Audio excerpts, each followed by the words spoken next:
this is how online coaches get people to buy their four-figure mentorship.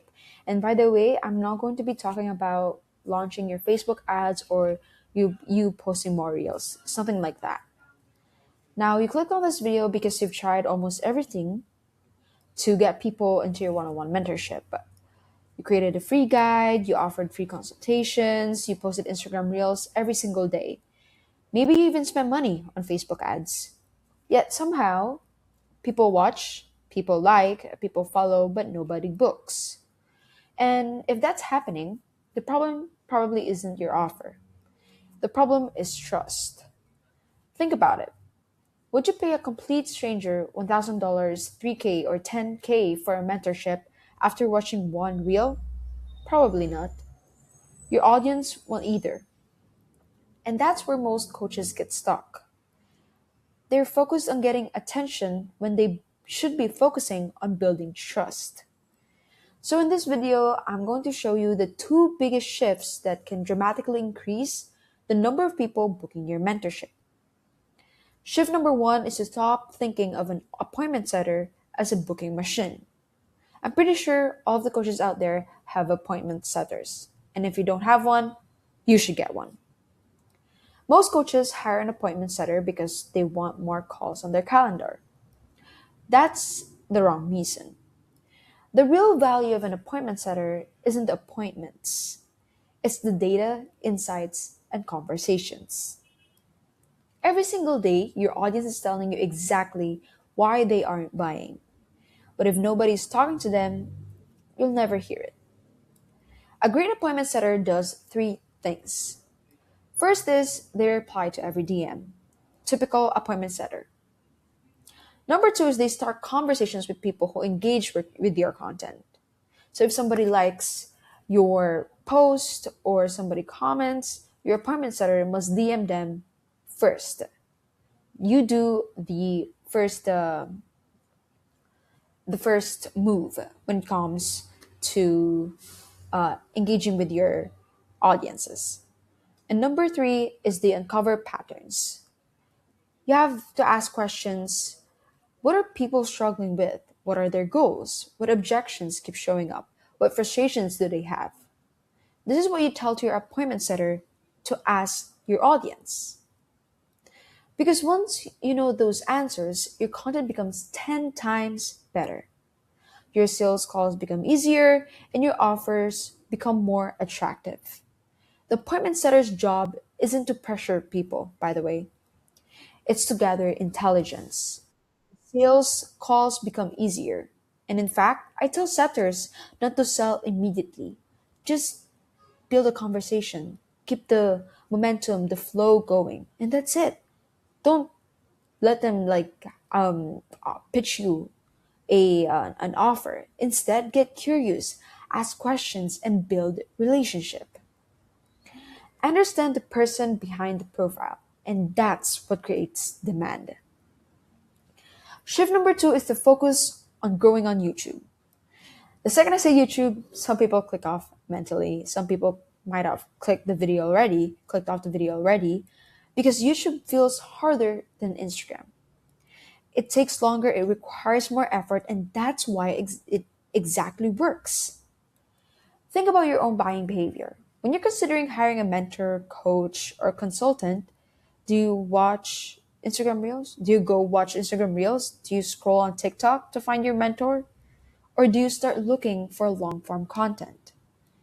You watch interviews, you watch podcasts, case studies, you watch YouTube videos. Because when people are about to spend money, they want depth. We don't want entertainment, we want certainty. And where do we get that? On YouTube videos. YouTube gives your audience something Instagram never can, and it is a time with you. A reel might take 30 seconds, a YouTube video might get 15 minutes, a podcast interview might get an hour. That's enough time for someone to trust you.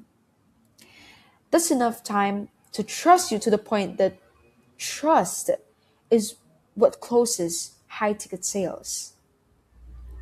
And the big difference is an Instagram reel is being shown to people unintentionally, but a YouTube video is being clicked with intention. The leads are looking for you, not the other way around. And have you noticed that most creators or the biggest coaches, consultants, and educators all have YouTube channels? It's for a reason. Because YouTube works. YouTube is for the long term game. Even if you have uploaded a video 2 years ago, 3 years ago, it's still out there on YouTube. And you still get clients from that video. And that's not an accident. They understand that high quality leads consume long form content. Now, the people who binge your videos are often the people who most likely to buy your offer or your mentorship, most likely to book a call with you. And if you already have a YouTube channel but aren't getting leads yet, here's what I would do. Create client success interviews. Interview your best performing students, preferably face to face, but if in any instances that online is the only option, you can do online Zoom meetings. Now, here's a breakdown of how you're going to do your client student interviews. You get asked questions like where they started, where they struggled with, what changed, and what results they achieved. And the very important thing is it must come from them and not you explaining it to the video. It should be from the words of your client. Now, this type of content does two things at the same time. First is it builds credibility and it lets prospects see themselves in your client's story. Now, for the thumbnail, you can keep it simple. A photo of you, a photo of the client, and one compelling result. For example, you can also do thumbnails or the compelling result as 0 to 10K in 60 days. Your client you lost 75 pounds in 6 months, or your client booked 30 calls in 90 days. Now, it should be as specific as possible because specific results outperform generic claims every single time. And make sure that the results that you're going to put out on your thumbnails are the ones that your clients got. And if you're struggling to get people into your mentorship, don't immediately assume you need more followers. It's because most coaches don't have a traffic problem. They have a trust problem. And trust is one of the hardest things to earn, especially online. Now, here's what you do. You use appointment setters to understand your audience, and you use YouTube to build authority at scale. Your appointment setters will understand your audience and the insights that your appointment setters receive is going to be your foundation in creating content. And that content is to be uploaded on YouTube. And when you combine conversations with long form content, you'll create a system that constantly or consistently moves people from follower to a client. And because people don't buy what they see in you, people buy when they trust you. That's it for today's video. If you have any questions, drop them below.